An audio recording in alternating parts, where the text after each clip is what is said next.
Hello, we're on a roll. This is Kevin with KLM Audio. Welcome to my fifth video on how to use the Behringer XR18 mixer and how to set up your channel view on the iPad. If you need help turning on your system and connecting to the iPad to the mixer, please refer back to my first video. And of course, if you like what you see, please subscribe to my channel. Ring the bell if you wish to receive notifications of my next video. First, we need to connect our XR edit to our iPad. So we'll select on the app.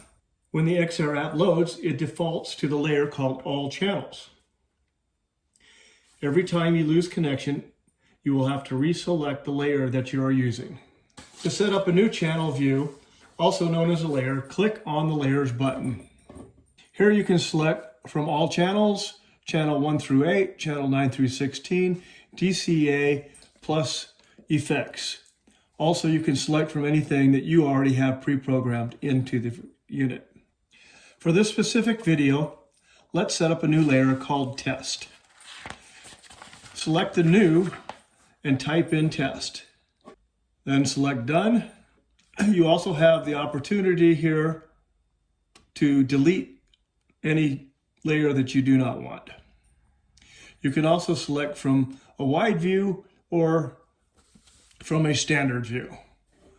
Let's back out, and as you can see, we now have the test layer loaded, but we have no channels in our mixer. So now we have to select our test layer and select Edit. Here we're going to add the channels that we're going to be using. For this video, let's select channels 5 guitar, 6 bass.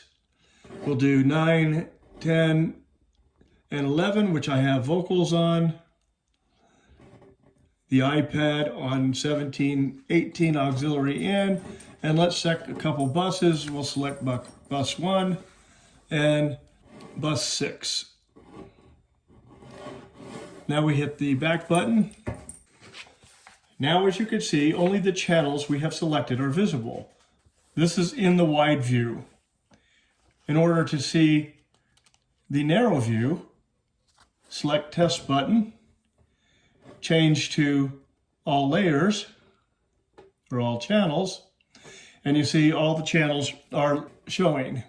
If you go back to our snapshot, if we select All Channels and Edit and change to the wide view, we can see that now our channels are larger and we have to slide them, swipe them left or right to see all the channels. Let's go back and we'll reselect or test layer for this purpose. Be careful not to swipe the screen where the add buttons are or the mute buttons. I usually swipe right across the faders. Now reselect the test layer, select Edit. On this screen there is a window called Scribble Stripe. Here we can relabel our input channel and change the color. To change the label, swipe up or down to the channel desired.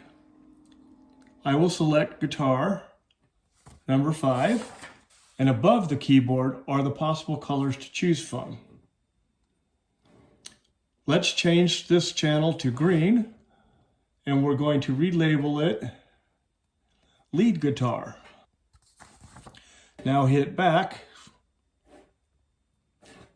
and done, and here we are, and we're now relabeled Lead Guitar, and it's green. The next thing you can do so that you do not lose this information you have created is to save it as a snapshot. You will also see a tab of shows, which here you can save shows and scenes to a computer. In Snapshots, you can save directly to the Behringer XR18. So we select Snapshots at the top of the screen. As you see, there are 64 available slots. Now, if you want to change to a different snapshot, select the snapshot where it comes highlighted and hit the load button. It'll ask you if you want to load and you say okay, and your new snapshot is now loaded.